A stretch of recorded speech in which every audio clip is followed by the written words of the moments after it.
Good morning. Today is Thursday, January 13th, 2022. So, in response to the magnificent miracle in our Parsha B'Shalach of Kriyas Yamsuf, the splitting of the Red Sea, we have this magnificent prayer of Yashir, the song of praise and thanks that the Jewish people sang in celebration of being saved by the splitting of the Red Sea. And we have very powerful poetry in this passage. Ashiru Hashem ki ga'o ga'a. I will sing to God, for he has triumphed gloriously. Sus v'rachva rama vayom. Horse and rider he has hurled into the sea. Zakeli v'yanvehu. This is my God, and I will beautify him. Hashem ish milchama. God is a master of war. Mi kamocha ba'elim Hashem. Who is like you, God, among the mighty? Hashem yimloch li'olam v'ed. God will reign forever and ever. A song of power, might, triumph. But there's one line that is unexpected, that's surprising, that doesn't seem to fit the theme of the rest. And it is a line that teaches us a critical lesson. Nachisa b'chastecha amzu ga'olta. Nachisa b'chastecha amzu ga'olta. You guided this people with your kindness, the people that you redeemed. Nachisa, you guided them. B'chazdecha, with your kindness. Amzu galta, this nation that you redeemed. My colleague Rabbi Ephraim Goldberg points out, which kindness are we referring to? Well, the simple understanding is God's kindness of the 10 plagues, the splitting of the Red Sea, that redeemed, freed the Jews from Egypt. Through the kindness that God did for us, he led us out of Egypt. However, our rabbis in the Midrash give a completely different understanding. The Midrash says, when the Jewish people were enslaved in Egypt, before any of this happened, they felt the bleakness and the hopelessness of the situation. And so they assembled together as a group to try to figure out, what can we do? The Chavetz Chaim explains this medrash as follows. The Chavetz Chaim explains that when the Jewish people realized that they could not come up with a strategy to end the persecution and the suffering, and it was increasing every day, and God had not yet appeared to fulfill his promise of taking them out, they decided amongst themselves, the Jewish people, as slaves in Egypt, decided amongst themselves that the only way that we can make things better, the only action that we can take that will improve our situation and hopefully earn our redemption, is for each one of us to do more acts of chesed, acts of kindness towards each other. The Chavetz Chaim writes, Hadavar hazeh hayasiba legaulasam. This decision was the precipitating factor for their ultimate redemption. The kindness that they showed one another was the catalyst and the cause of their salvation. And the Chavetz Chaim continues, this is the meaning of our pasuk. And we say this pasuk every day when we say Az Yashir. And it's important that we say this prayer every day. Because this lesson, for so many of the other lessons also, but this lesson in itself is so vital for us every day, so relevant to us. Every day we say these words, Nachista b'chazdecha. You led us out with chesed, with kindness, with our kindness. It was our performance, our willingness to do acts of kindness that caused you, God, to lead us out. Because, and here's the bottom line, when we show kindness to others, God shows kindness to us.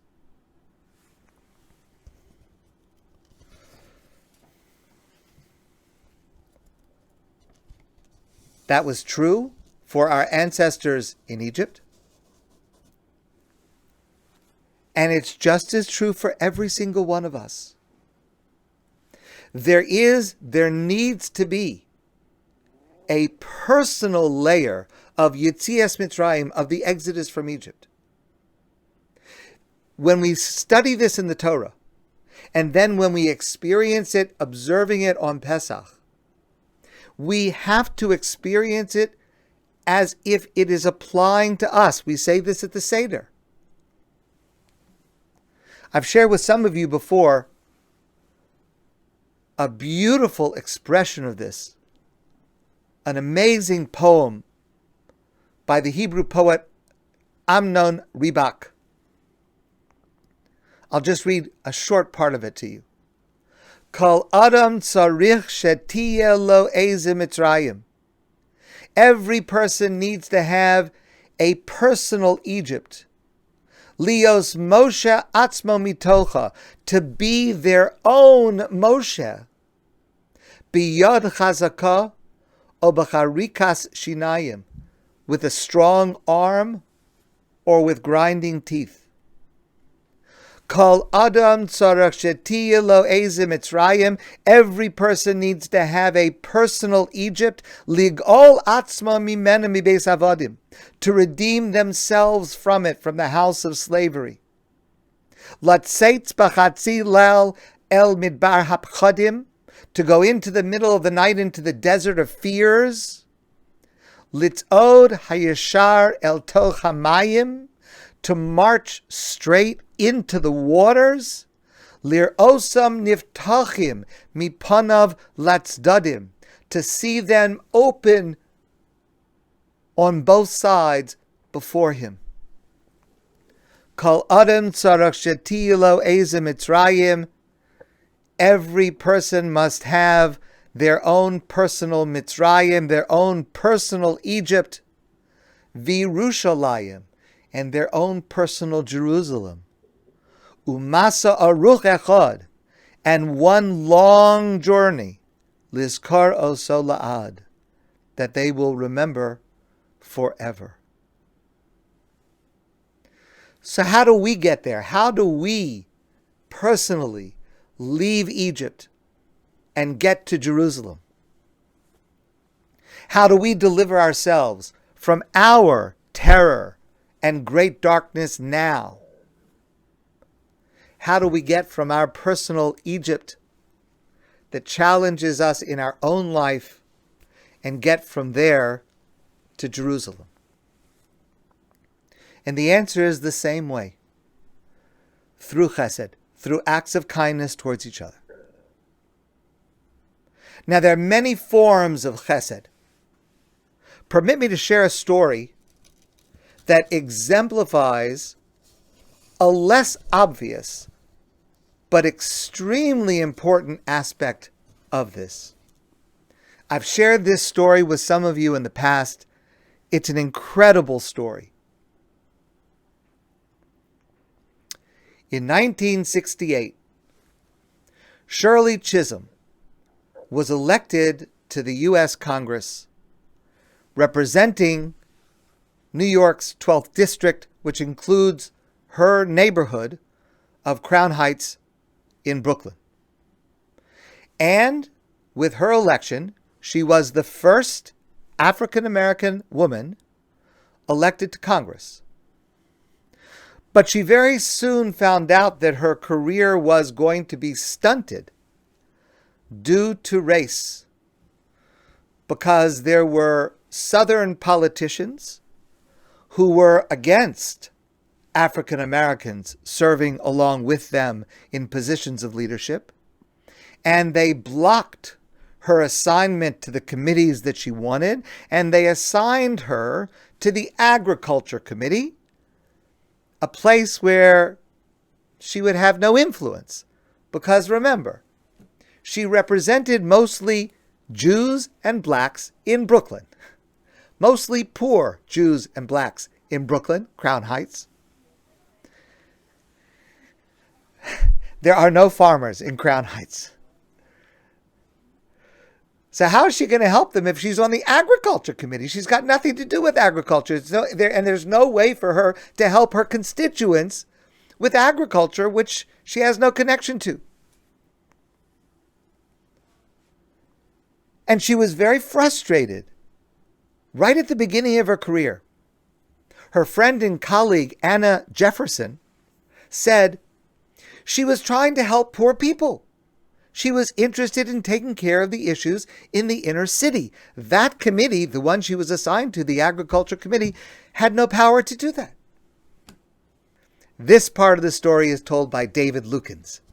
Lukens was an advisor to Senator Daniel Patrick Moynihan, later professor of political science at Touro. And Lukens heard this story firsthand from Shirley Chisholm when she was celebrating her retirement from Congress years later. So at that moment, 1968, as Shirley Chisholm was being blocked from being able to accomplish anything in Congress, she received a call from the secretary of the Lubavitcher Rebbe. She had met him once before in the process of her campaign. And the secretary said, "The Rebbe wants to see you. Please come to his office."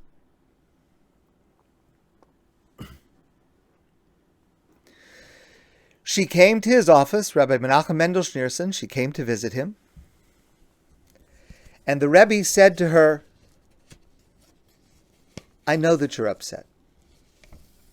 I know that you're frustrated." And Chisholm said to him, and she actually lived just a block away from him, and she said to him, "I am upset and I'm insulted. What should I do?" So the Rebbe said to her, "What a blessing God has given you. This country," he told her, "has so much surplus food, and there are so many hungry people. You can use this gift that God gave you, placing you on this committee, to feed hungry people. Find a creative way to do it." That's what the Rebbe told her. Shirley Chisholm went to Washington, and on her first day, she met U.S. Senator Bob Dole from Kansas. Kansas is a big agriculture state. And she's talking to Bob Dole. And Bob Dole, senator from Kansas, is talking to all of his colleagues. He's looking for help because his farmers at home are in trouble. They're losing money on their crops. They're growing gigantic amounts of crops. There's not enough market to sustain the price. The price is so low, his farmers can't make a living. He's got to help his farmers. Dole told Chisholm, "Our farmers have all this extra food. We don't know what to do with it." Chisholm thought, 1 second, the rabbi. And over the next few years, Chisholm worked to expand the opportunity for poor Americans to receive subsidized food. Her greatest achievement was helping to create the WIC program. WIC stands for Women, Infants, and Children, and it's based on a White House conference in 1969 on food, nutrition, and health that recommended targeted food supplements of milk and cheese and other essential foods for high-risk pregnant women and their infants. And Chisholm championed this idea, and it became law. And today, it's still going today. Today, about 7 million poor people receive urgently needed healthy food in these WIC benefits every month. About 7 million in the United States.